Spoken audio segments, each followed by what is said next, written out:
So it's my great pleasure to introduce Alexis today. Since the day I've met her, she's been a civic leader, an organizer, a policy director, and she's always championed proactive and progressive change. She's a VCU grad. We love Virginia College grads.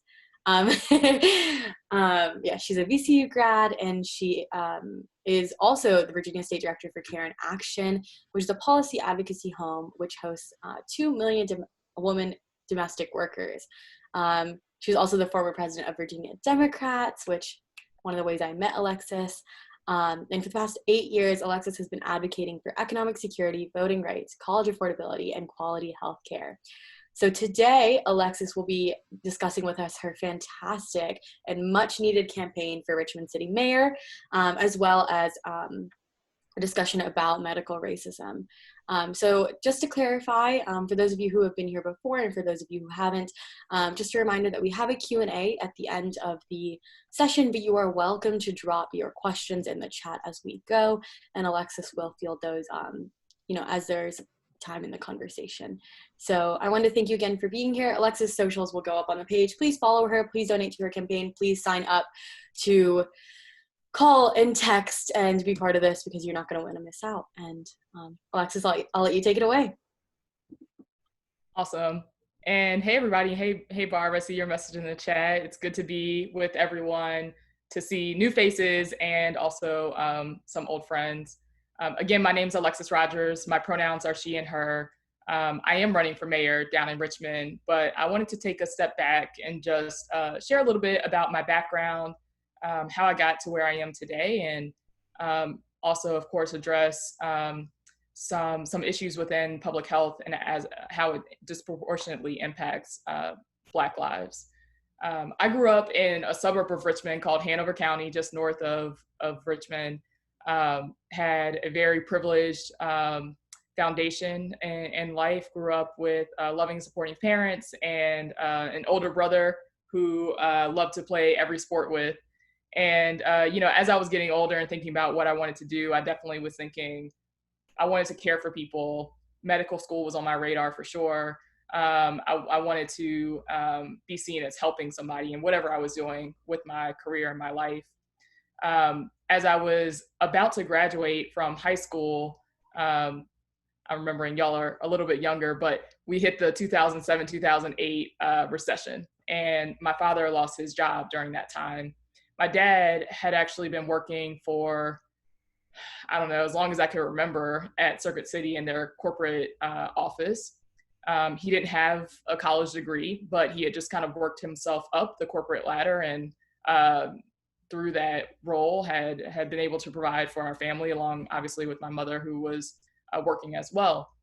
So when he lost his job, and quite frankly, a lot of people lost their jobs during that time, it was really tough on my family because my dad wasn't able to just bounce right back and find another job. There were so many people looking for work, and with my dad not having a college degree, he was not able to be as competitive with other, especially young people who are coming out with a college degree, applying for the same jobs as him, but being willing to work for far less. And so, it was really rough. My mom had to pick up to a second and third job at one point while my dad was unemployed and trying to figure out what we were going to do. Definitely saw, the changes around the house where, we weren't getting the brand name food anymore. This is the little things that I noticed. We wasn't guaranteed to be able to go to prom with the dress that I wanted. All very privileged, of course, view, but I started to realize that the economic decisions that were made by policymakers that I had never cared about were having a real day-to-day impact on my life and on my family's life. And I remember my dad looking at me certain nights and not knowing how we were going to balance the budget and keep the house and keep the lights on. And I saw the hurt in his eyes, and I saw the pain in his eyes. And I was like, this really is hard. I could see it was hard for him as someone who felt like he needs to provide. It was certainly hard for me as, a young person, not knowing how I could contribute or make things better for my family.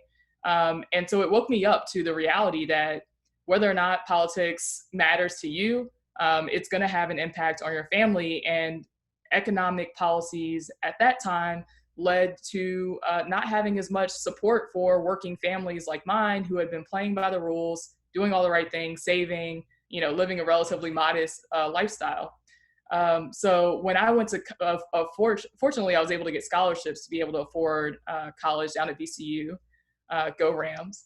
But when I started going to college and had more opportunities to get politically involved, I realized that I had to be able to support candidates and elected officials who were going to look out for families like mine who, again, were doing their best, working hard, but just needed the government and the economy to work for them a little bit.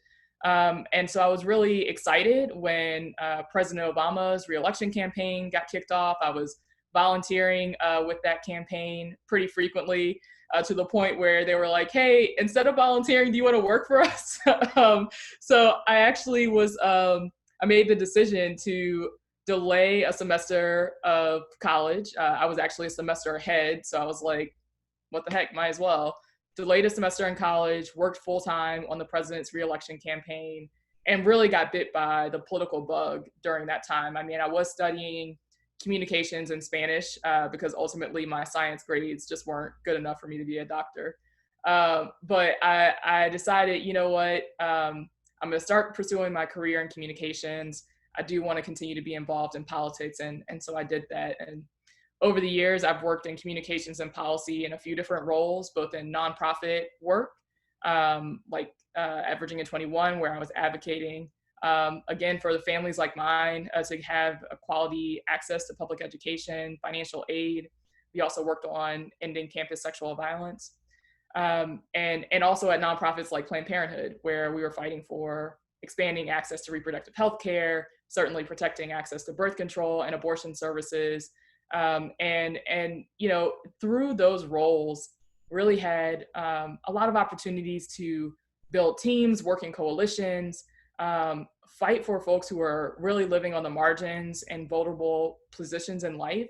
But always being able to center those experiences and those values to fight for the big issues that we're trying to address, like disparities in healthcare, like disparities in educational access and outcomes.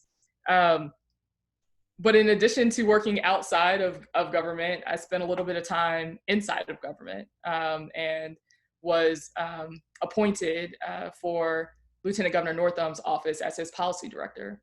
So while I was working in Northam's office, again, when he was LG, a lot of our focus at the time was still on fighting for Medicaid expansion. I'm not sure how much of y'all, or how many of you all were involved in some of that advocacy, but it was a multi-year fight, and it took a very broad coalition of supporters to be able to expand access to Medicaid. And when we're talking about expanding access to Medicaid, and when I get into talking a little more about racism and public health, we'll get into this a little more, but expanding access to Medicaid helps so many working class people, working poor individuals. At the time, even single people who didn't have kids, who maybe just didn't earn enough to, or weren't employed to be able to afford or have access to a healthcare plan. If you were just single and working but didn't have access to healthcare through your job, you wouldn't have qualified for Medicaid. So where's your healthcare option? And for a lot of those individuals, we're talking about Black and brown people. We're talking about, again, working poor, and expanding access to Medicaid for 400,000 people was just an incredible game changer. And while the populations of folks who were served by this important policy were, usually of a certain demographic, we needed people from all backgrounds and all belief systems to support that idea to get it done. We needed people who were business leaders. We needed people who were from rural communities. We needed, legislators from across the aisle to come together to support a policy idea that overwhelmingly was going to help working Black folks, working poor people across racial lines, and a lot of rural people as well. And that's hard work. To be able to advance an idea with broad support is hard. It takes difficult conversations, listening across the aisle, um, listening to what are not necessarily your opponents, but what are the diverse perspectives and interests that individuals might have when you consider a policy proposal, and figure out how you can persuade them that it's a good idea. Um, like I said, Northam's office, Medicaid expansion was a big deal for us. We also focused a lot on early childhood education. And there's certainly a public health component to that as well, because we know that young people develop extraordinarily between the age of 0 and 5 before they ever reach kindergarten. And so if we're not able to have every kid have access to some kind of early childhood education, if we're not able to support the parents and the caregivers during that first 0 to 5 time frame to make sure they have the support they need to care for their young person, we're setting a whole generation, a whole group of people back. And so it was definitely a priority for Dr. Northam, who also was serving as lieutenant governor, right, to prioritize access to early childhood education, and also early interventions for families who might need extra support for their newborn or for their infant and toddler. And then another thing that was of huge importance for Dr. Northam, I know still is the opioid crisis. And I think this is a perfect segue to talk about kind of racism in public health, because we know that addiction is something that people from all backgrounds and communities face, people from all demographics. Addiction and substance abuse is broad in a lot of different communities. But we've certainly seen with the opioid crisis a priority on addressing that substance abuse issue once it got to a point where it was hurting rural working people, suburban white people, and it wasn't a priority in the 90s. It was treated as a crime in the 90s when we were talking about, you know, heroin and opioid overdoses in Black and brown communities. That substance abuse issue was not treated as a public health emergency. It was treated as a crime, as a criminal response.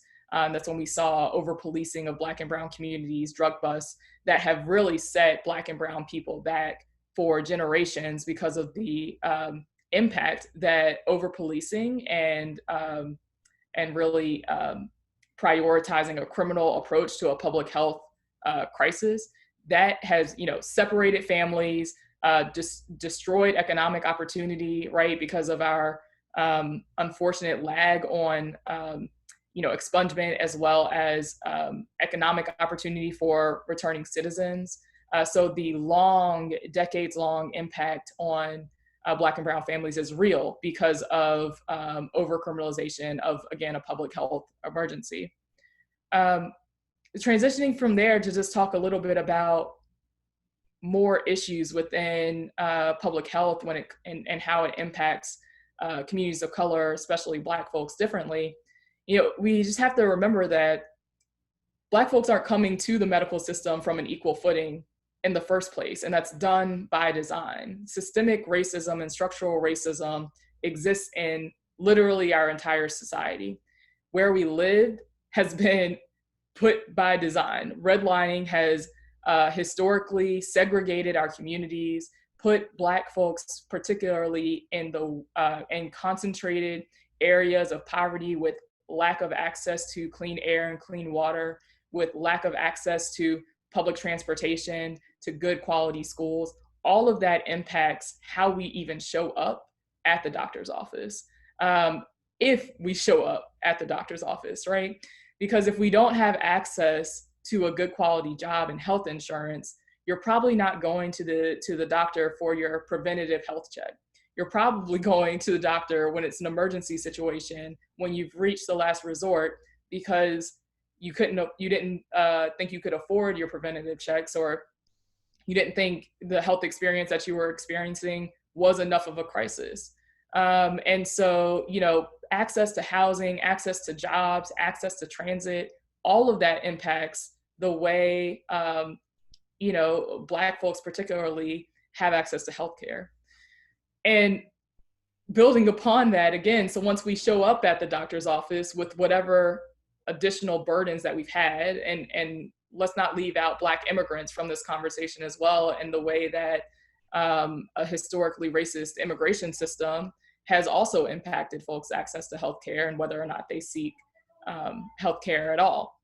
But once you show up at the doctor's office, are you seeing a doctor or a medical professional who treats you like a human being, who understands that there's a cultural competency needed to be layered into medical care, who respects that patient's voice in the process and says, I'm going to listen intentionally to what you're presenting to me as your concern. And we know, take maternal health outcomes in particular, we know that when pregnant people, Black pregnant people, show up to the doctor's office with a birth, they may not have the same successful outcomes. And it's not because of poor access to, I should say, it's not correlated with any income brackets or education. It's across the board.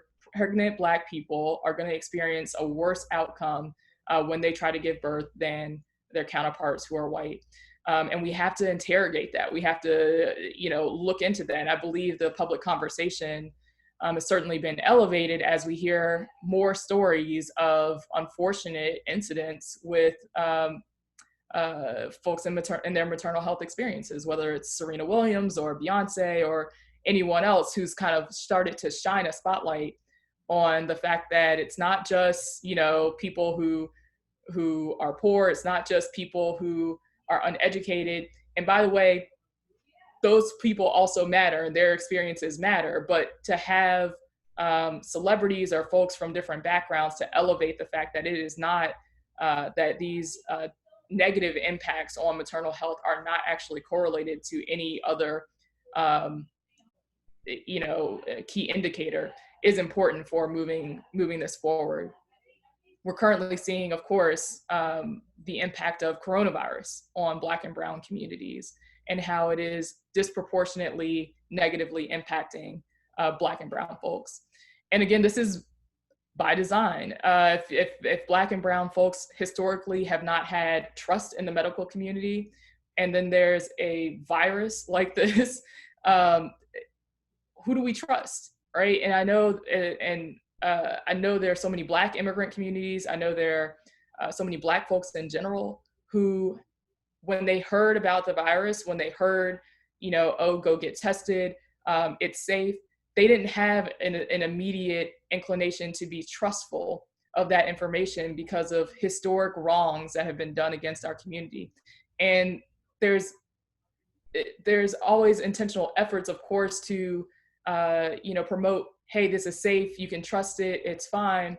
But again, when a whole generation of folks were experimented on, face eugenics, right? And not long ago was that the case for Black and Brown people. It takes a long time, and I think a lot of intentional effort within the medical community to undo that harm, to make sure that when there is a public health crisis like coronavirus, that Black and Brown people not only can feel that it's safe, but know that it's actually safe and that they're getting medically accurate information and that they can, safely seek healthcare.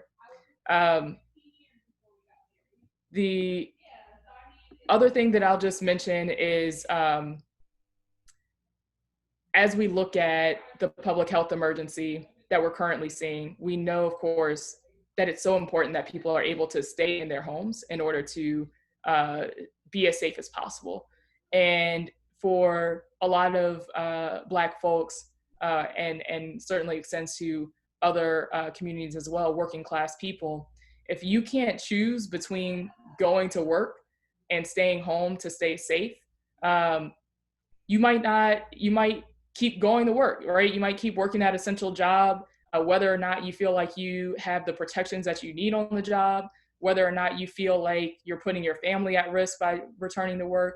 Because if rent's due on the 1st tomorrow and you don't have it paid and you feel like you could face eviction for that, these are impossible decisions that especially Black and Brown people are facing right now. There was data that came out earlier this week. 1 in 3, this is like a staggering statistic to me. I literally was like shook when I read it. 1 in 3 renters in Virginia are soon to face eviction. 1 in 3. And so when I look down my block, and certainly these numbers are concentrated in certain communities, so it's, you know, it's not proportional across the state. But when I look down my block, I'm thinking, which one of my neighbors could be facing eviction, right? Because they're not able to, they're out of work, or, you know, maybe they don't feel safe going to work and they don't have paid sick leave or paid family and medical leave. All of these issues disproportionately impact Black and Brown people. And it's so important that we keep in perspective that as we deal with the literal and kind of negative impacts that healthcare have had on Black and Brown people, that we're advocating for the policies that we can change related to, you know, paid sick leave, paid family leave, access to affordable housing, access to jobs with good benefits. All of those things also impact, obviously, access to healthcare and public health for Black and Brown people. And so to kind of close out my opening part before I jump into any questions that you have, you know, of course, all of this is weighing on me heavy as I'm running for mayor. Richmond is a Black and Brown city. We have about 40% of our city are Black folks. We're in the capital of the Confederacy, where you know, about a quarter of African Americans across the country can literally trace their roots to the slave trade. And, you know, in 2020, in the middle of a public health emergency, in the middle of civil rights protests, it is daunting, certainly, to be running for mayor, to be putting forth my candidacy and presenting a vision, a bold vision for how we move the city forward during these challenging times. But it's important. I mean, over the last 60 days, we've seen people take to the streets nightly, daily and nightly, sometimes twice a day, in defense of Black lives, to say that our lives matter. And what that means is that we should be able to live freely every day without threat of police violence, without threat of evictions, without threat of dying from a disease. We should be able to live freely every day. And unfortunately, in Richmond, those protests were met with tear gas, with police violence, with brutality. And under Democratic leadership, we've allowed it to continue. And that's unacceptable. I mean, I know I worked a lot over the years to elect Democrats to literally every level of government, from right here in Richmond, school board and council and mayor, all the way up to president, all across Virginia. I know I've knocked on doors with Pooja, at least, probably up in Loudoun. And it's so important that we do that. But if our folks aren't being held accountable to the values that we espouse to, then there's an election for that. And that's why I'm running, because we deserve in Richmond a leader who's going to be proactive and progressive about pursuing these really hard challenges, which is creating equity and creating fairness and opportunity for all people, but certainly at the center, Black and Brown people who historically have been marginalized and left behind. I think that my experience, having worked in nonprofits, building coalitions and teams to advance policy, but also inside of government, helping advocates and helping other interested citizens, right, like navigate that process and make their voices heard. That experience together, I think, is exactly the kind of leadership that we need to move Richmond forward during these really hard times. And I'm really excited. Again, it's hard, it's challenging, and excited by the support that I've received from family and friends and community all across really the country, but certainly within Richmond. So with that, I'll stop, because I think I've gone on for a little bit now, and would love to hear any questions or ideas or comments. I'm gonna turn it back to you, Pooja. Awesome, thank you so much, Alexis. So I did want to, right before we do the Q&A, put up your social media. I think that that's on Roma's end, and so she's going to take care of that. But there are a few questions in the chat if you wanted to just get answering. But people are also welcome to unmute their mics and ask questions if they'd so like. But I did want to remind everyone, we still have sessions for the entire rest of the summer. Please text Allies for to the number 81010, and you will receive updates. And I promise you there's no spam. whatsoever. Alexis's socials are up here on the left, and our YouTube channel, Instagram, Twitter, and email are also on the left. So that is all I've got to say on this end. But thank you so much, Alexis. Yeah, I can jump right into these questions. There are some good ones here. Sure. If you wouldn't mind reading them out loud before you answer them, that'd be great for the YouTube. Absolutely. Thank you. So the first question Grace put up was, in what ways did you use your degree in communication studies in your life and career? How did you find those jobs? And I'm a communications major who wants to get involved in politics as well. Awesome. So yeah, like I said, I studied communications and Spanish. Those are my 2 degrees at VCU. And right out of college, I actually landed a job in Manchester, just a neighborhood in Richmond, at a communications consulting firm. Honestly, like that was when I studied PR. I was like, I want to go to a firm. I want to have like clients and travel, and like it's going to be great. And it's really hard to come by actually PR firm jobs right out of college because they can be really competitive. So when I got it, I was like, great, I'm going to stick here and work my way up the ladder.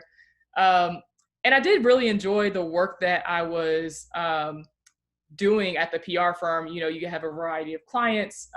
So some of my clients were Amtrak, you know, promoting public transportation and trying to encourage rail travel.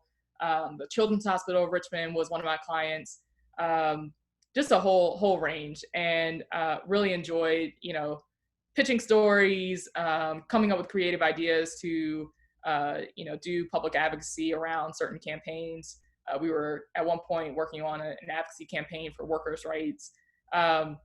But I wasn't able to have as much ownership over, you know, some of the projects and clients that I wanted to do because, I mean, honestly, I was at the very bottom of the role there. You don't really get to choose your clients and pitch, you know, business until you're like a director level. And so, you know, that's being said, when I started transitioning more into advocacy, direct advocacy, the communication skills are still so key, right? Like if you're doing public policy, a lot of the campaigns and a lot of the strategies around how do you communicate this big idea, at least I'm usually working on pretty big ideas. How do you communicate a big idea to a broad group of people? How do you persuade different legislators to act, whether that's by voting or by you know, sponsoring a bill or whatever? How do you persuade people? So communication skills really come into the lobbying and public policy process in a lot of different ways. I think it's a very, of course I'm biased, but I think it's a very good background to have going into any kind of policy or advocacy setting. As far as how to look for those jobs, I mean, again, I do think that comms is a generally customizable background to have. So, you know, if you want to do political communications for campaigns versus like communications for issue advocacy campaigns, like start tailoring your experience within communications by kind of looking at internship or job opportunities within the area that you want to go towards. So for me, again, I really was interested in going the PR firm route. So I started meeting with and seeking out folks that were working in that industry. Albeit, you know, a lot of them were in consulting firms that had a political bent. So, you know, that was helpful for me as well. So that would be where I start. And, you know, you all have probably heard this 1,000 times, but especially people who are younger in their careers typically like to help provide that entryway for other young people. So never be afraid to just reach out if there's a person in a career or a job path that you're interested in pursuing. Reach out and introduce yourself and just say, hey, like, I'm really interested in what you're doing. I don't know how to break into that. Would you mind sharing some thoughts with me? And a lot of time people are like super happy to jump into that. Of course, Grace. Yeah, you're welcome. I'm actually going to jump to Barb's question just because it ties more naturally to the conversation. So Barb asks, what are opportunities that are available at Planned Parenthood for college students? So that's a great question. And every year it's a little bit different. And obviously with the public health emergency, I'm not sure how they're set up right now. but I would certainly encourage, since you all are in Northern Virginia, to reach out to Planned Parenthood Metro Washington. They have both health center side with the health center based in DC, as well as the public advocacy, public policy side and campaigns. So typically volunteer opportunities or engagement opportunities can range from, actually volunteering at the health center to greet patients after their visit to say, hey, thanks for visiting Planned Parenthood. If you're interested in sharing your healthcare story with legislators, here's an opportunity. There are also opportunities to obviously do more policy or campaign work with Planned Parenthood, volunteering or even interning with them, and organizing, or as maybe a fellow working on legislative issues. And then, yes, there are also chapters at some colleges. And I'm sure if you were attending a college that didn't have one, they would love for you to launch one. So the Planned Parenthood Generation Action chapters go from, Hampton University to George Mason and, all over the state. And a lot of those campuses, chapters vary, but, some campus chapters have jump-started programs related to accessing birth control more easily on campus, or accessing tampons, and also responding to sexual violence issues on campus, as some campuses have not had a really strong organization to lead those anti-violence campaign efforts. So yeah, definitely lots of opportunities to get involved with Planned Parenthood. Highly support it. I got to put on my pink right now. I just got my Stand With Black Women pin from Planned Parenthood, but highly encourage anybody who's interested in repro health and repro justice to jump into that. Then back up to the point about redlining and gerrymandering and their impact on healthcare. Yeah, and thank you for asking me to expand on that. So redlining is, a historic method of drawing neighborhoods to segregate communities. And so historically we had neighborhoods who, the zoning ordinances literally said, if this many people are on the block, it's a black block. If this many people are on the block, it's a white block. And neighborhoods were segregated in that manner. And historically, also, and still today, frankly, incinerators, wastewater treatment plants, like anything that's pollutants, like anything that's bad for public health, are traditionally placed in Black and brown communities, and certainly communities where there's concentrated poverty or lower income areas. And in a lot of these neighborhoods that have been historically redlined, there aren't as many trees or access to green space. And that also has an impact on health. So when it comes to the kind of pollutants in the air, that impacts your health, because you're probably going to be at risk for asthma or other health risks because of what you're breathing every day.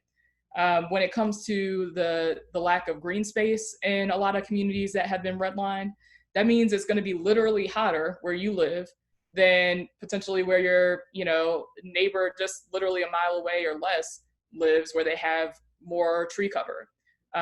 Within Richmond, the lifespan is within, in one neighborhood, a wealthier neighborhood, frankly, that has access to a nice river and trees, those folks are expected to live to 80. And then just a mile over the river, in an area where there aren't trees, it's gridlocked and mostly asphalt, 65, 70 years, like talking about a huge life expectancy gap because of literally, again, institutional racism, the way our maps have been drawn to segregate our communities, and the way still today, we've not taken proactive action to undo it, again, by creating more tree canopies, by monitoring air quality and trying to remove some of those bad pollutants from our air, transitioning to more clean energy policies where we're reducing emissions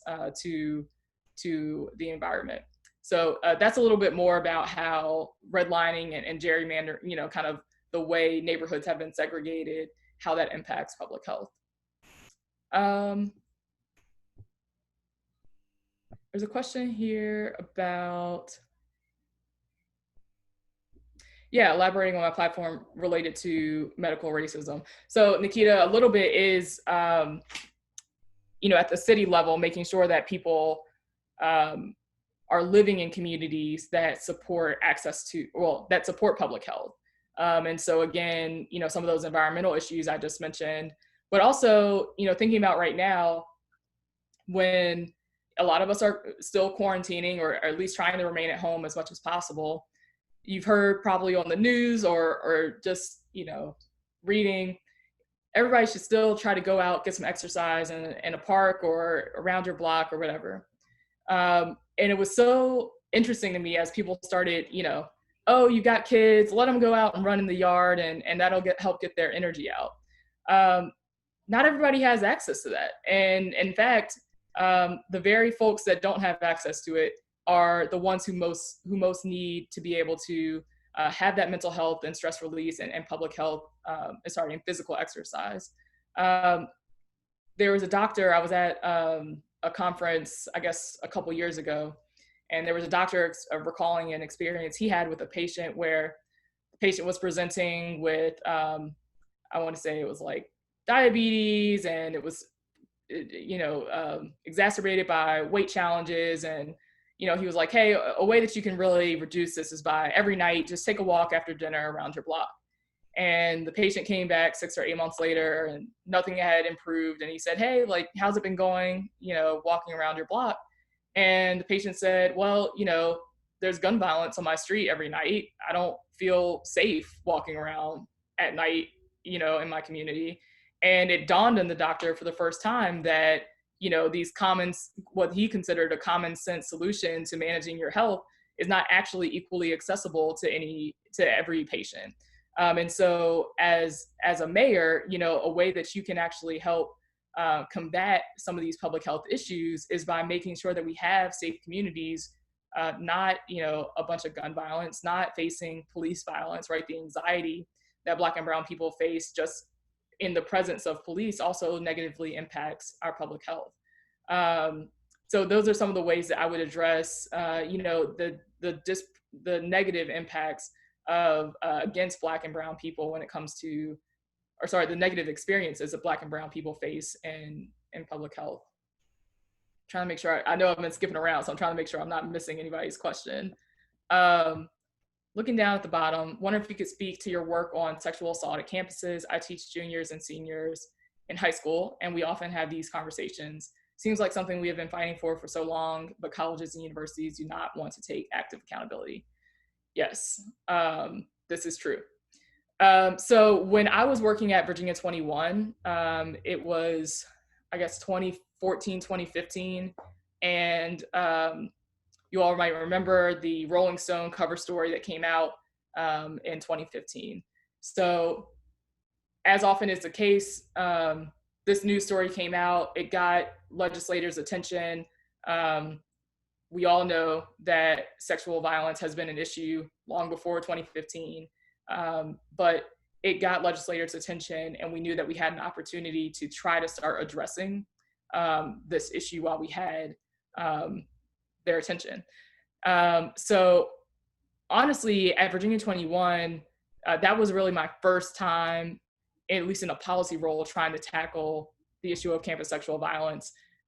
There was no other organization that had a political presence and a lobbying presence at the General Assembly that also had access to students in the way that Virginia 21 did. So even though we had never worked on sexual violence as an organization, we were compelled, obviously, to move on this issue because we were the only organization that had access to students. And so we had to quickly kind of work with Action Alliance and some other organizations that historically have been the leaders on anti-sexual violence work to try to figure out, how could we engage in this work in a meaningful way. And for me, what I certainly learned throughout that process, I mean, that session, we fought really hard. We got imperfect legislation that I think is still negatively impacting people to this day. That session, we kind of had to make the case for why, and I think we still have to make this case for why you can't force people to report. You can't assume that people want to ever report. And at least it's my perspective and a lot of survivor advocates' perspectives that we'd rather the survivor not report if it's best for them to not report. And the justice system will have to wait for that survivor to decide they want to move forward. And while that is happening, while we allow the survivor to drive the process, let's also improve upon the justice system, because we know already that right now, more than likely, or I should say more than likely, all too often, survivors who do seek some kind of relief through the justice system don't get the relief that they seek, because it is so incredibly hard, especially if time has passed or you know, whatever the circumstances are. It can be really hard to get justice, and it's by design. Again, you know, our laws and our court system were not set up with the intent to believe and listen to and support survivors. And so there's a lot of work to undo that system. With the universities in particular, it's even messier, right? Because then we've got sometimes students who, because of FERPA, you know, have certain regulations on what communication goes to their parents or doesn't go to their parents, liability on the college or not, if it's on campus or not, campus police intervention versus some other jurisdictions interventions. So all of it, just for me in 2015, elevated the fact that nobody had taken this issue seriously. And as we started trying to really advance survivor-centered policies, you know, the law enforcement folks were saying, no, we just want to go get the bad guys at whoever's extent. The universities often were saying, well, you know, we want what's best for our students. And if our students are responsible, or if our students are you know, victims, like, we just want to make sure that that fault doesn't come back on us. Students were really falling all over the place, to be honest. You know, there were some students that were very survivor oriented, and there were other students who weren't. And so what came out of that legislative session was a requirement that every university set up an emergency response. I forget what the official title was, but you all are probably very familiar with it at this point because they've gotten quite popular. But basically, there's now a task force that has to meet if there is an issue of sexual violence. The Title IX coordinator is a part of it. They investigate those things, and there's a process that moves forward from there. I think that there's certainly still room to grow on making sure that we're actually creating environments that support survivors coming forward and sharing their stories. And that happens at every level. It's not all policy and laws. It's also cultural change, and it's also a judicial process that needs to be improved upon by having better prosecutors and better judges and defense attorneys.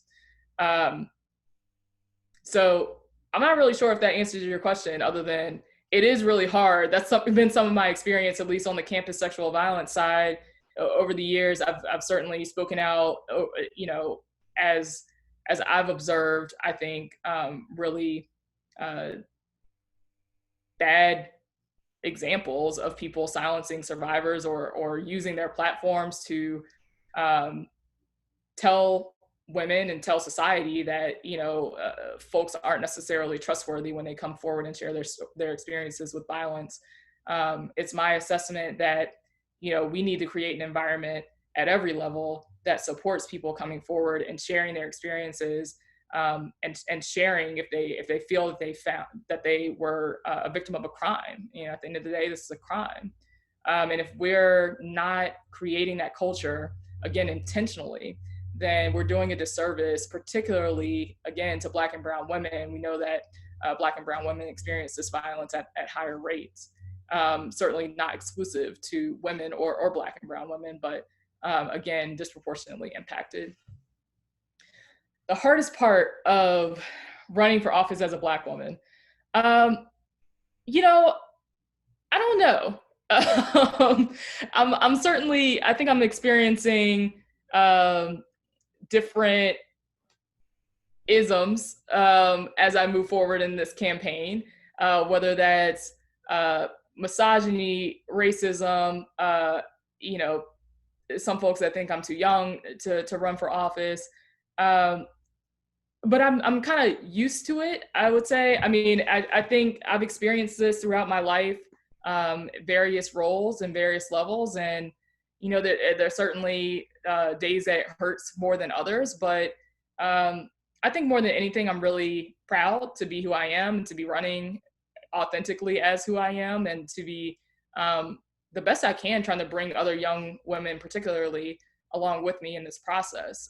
Because historically, there have not been nearly enough young women, young people of color involved in the process. And again, that's been by design. And so to me, any role that I take on, whether that's in a political role or, you know, in nonprofit sectors, it's been my intention and my goal to bring other people along with me, to be not necessarily a mentor all the time, because I mean, I don't, to me, like, I want to provide space and access to somebody for someone else, but I don't think it's on me to necessarily say, like, I want to instill something into you. Like, you know, if I can support someone, I will. But to me, just holding space for other young women and young women of color particularly is so important. To notice when perspectives are missing from the room, to think intentionally about diverse backgrounds that historically have been excluded, and to try to bring them along. And so, you know, I think that perspective has served me well. It's also, I think, a part of what will make me a good mayor and leader is, right, that I want to intentionally bring diverse perspectives into the room and make sure that everyone feels like they have a voice and seat at the table. The next question is about voter suppression, which I definitely appreciate being raised. Voter suppression is an issue that we're concerned about. What do you see as solutions to this problem? What can activists do to combat this problem? So yes, we know that voter suppression is absolutely an issue. It's something that I think we will need to fight actively against as we move into the most critical election of my lifetime. The most important thing to do is to arm yourself with the facts, and to help educate your peers and your community with those facts. You know, earlier this week, we know that guy in the White House, you know, made a statement that he was going to move the election. That's just not a thing that he can do. And it's actually harmful for us to elevate things that aren't true, right? Because then it feeds the narrative that maybe my vote won't matter, maybe this election will be undercounted, or you know. So let's stop talking about the things that aren't true, and elevate the facts, which is that the election is going to be November 3rd. It has to happen this year. That's constitutional. And every state and locality even sometimes have different rules about how to vote. So do your best to get educated on what those rules are. And so in Virginia, of course, we've actually made some good progress, especially this year, on expanding access to the ballot. So now, for the first time in Virginia, we'll be able to vote with no excuse early if you want. So starting mid-September, you'll be able to go down to your registrar's office, vote in person early if you want. If you want to mail your ballot, you can request that starting months ago. And you can go ahead and you would start receiving those ballots again mid-September, and need to return it before Election Day. You won't have to provide a photo ID, which is also new-ish to Virginia. Kind of gone back and forth on that over the years when we've had Democratic and Republican control. But you know, so it's just going to be so important that as we move forward, as we get closer and closer to the election, that we make sure that we ourselves are equipped and trained on how to get people registered, how to help people navigate voting early, certainly election protection for Election Day, so that as, you know, fake news pops up, as false narratives come up, we can push back on that and be trusted voices in our community to share with our friends, peers, colleagues, what's true, because it's so important that we get every vote to count this year, because, this is, again, the most critical election in our lifetime, from the local government all the way up. We've got to make sure that especially historically marginalized communities don't get discouraged or marginalized and pushed out of this process.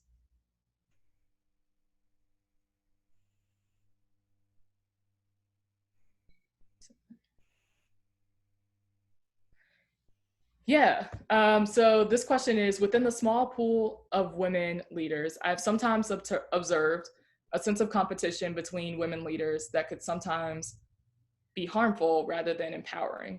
What would you say to women leaders in trying to elevate each other's voices? It's a great question. And also remember, I've got Pooja's question above about running for office that I'll also loop into this. I think that's something that we see, right? Like, I think we elevate it and put a microscope on it when it is among women, because historically, and I think often, women are generally more supportive of each other. But I think you could divide up any demographic and you would see something similar, where most of the time maybe that community is supportive of each other, but there are at times when there's competitiveness or behavior that is actually not empowering. And of course, that's a problem within any group or segment of the population. We would love to make sure that we're supporting each other and uplifting each other.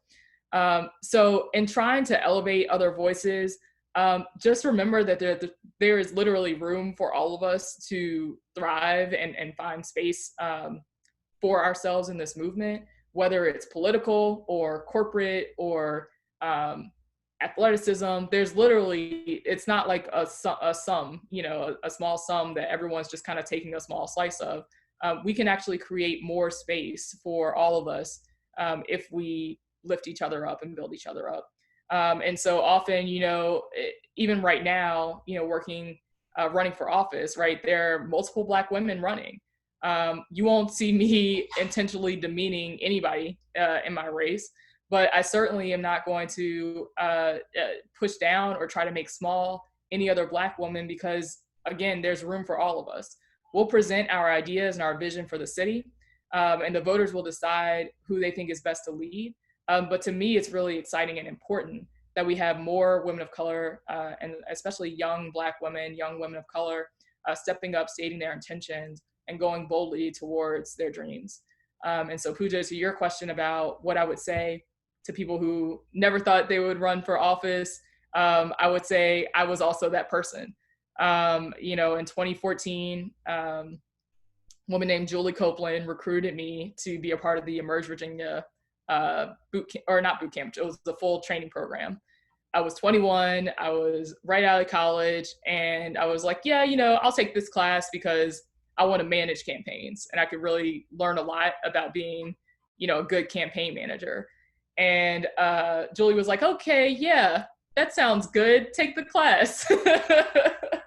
And so I took the class and I learned a lot. And,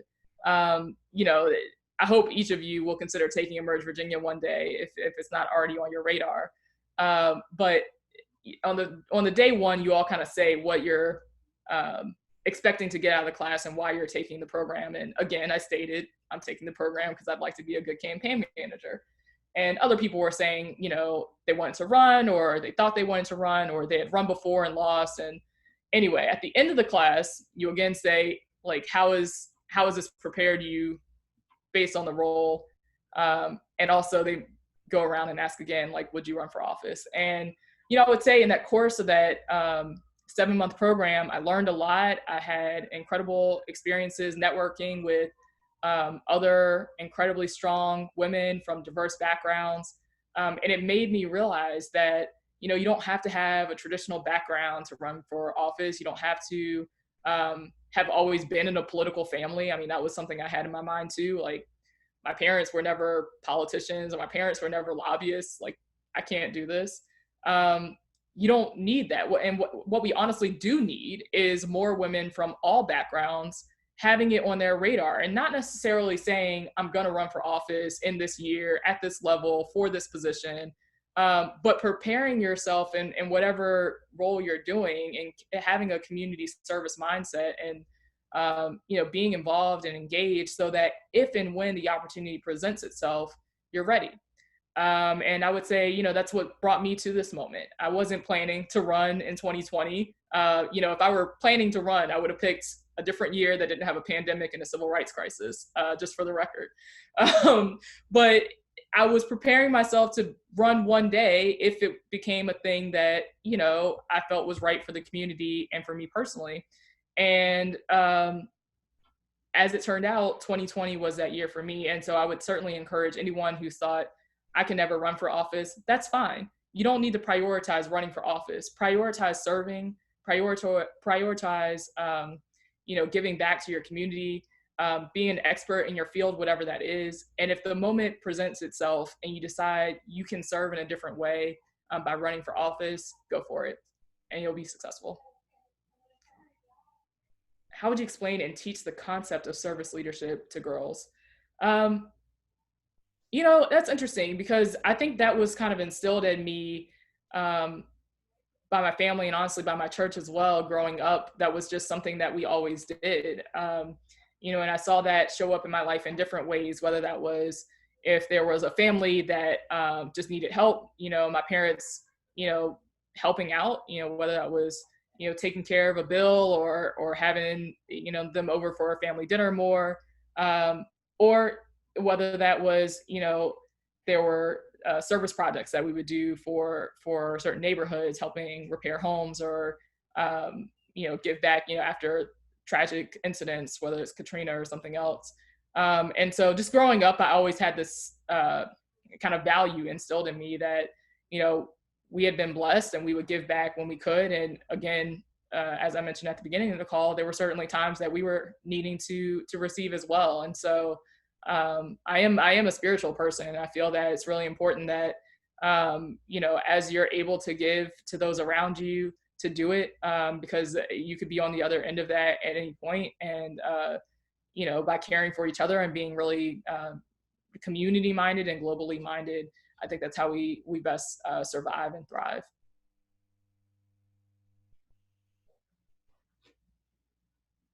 I think I hit all the questions somehow magically. I've been bouncing up and down through the chat. Are there any last questions that anyone wants to ask Alexis? I feel like your time is going to become slowly, like you're going to be so busy as this campaign picks up. So we're really thankful to have you here today.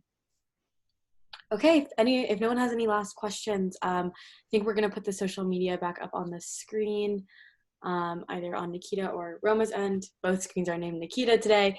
But again, Alexis, thank you so much for being here. We are really grateful to have you. And, I know we all can't wait to see how this campaign goes. And we're all wishing for your success and are going to show up for your success. So Michelle has just dropped the link in our group chat where we can all volunteer for Alexis. Again, as Alexis mentioned earlier, there is no door-to-door campaigning right now because of the pandemic. I'm really glad that that decision has been made, but that doesn't mean there's nothing we can't do, right? So please try to make calls, text, reach out to Michelle, Alexis, or even myself for volunteer opportunities. And I see Michelle has unmuted her mic really quick.